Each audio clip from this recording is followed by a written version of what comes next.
следующая неделя будет нерабочей. Как вы ее проведете? Дома, на карантине, с любимой собакой. Я уезжаю в деревню к родителям. Работать. Почему? А у нас не закрывается.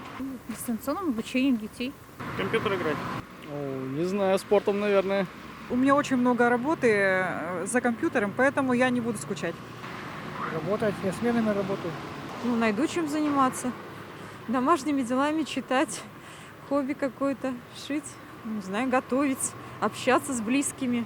Я работаю в шахте, поэтому нам придется работать по-любому. Это бюджетники будут отдыхать, пусть отдыхают. Не знаю, будет ли она у меня вообще рабочая или не рабочая, но точно соблюдать карантин будут точно тогда. Только магазин, аптека и дом. На работе пока. Я работаю в парикмахерской, поэтому еще непонятно, закроемся мы или нет. Ой, много всяких хозяйственных дел.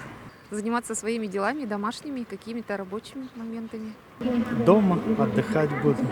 Будем заниматься, играть. Дома. Хорошо, что дома будут многие сидеть. С детишками увидятся, все позанимаются ими.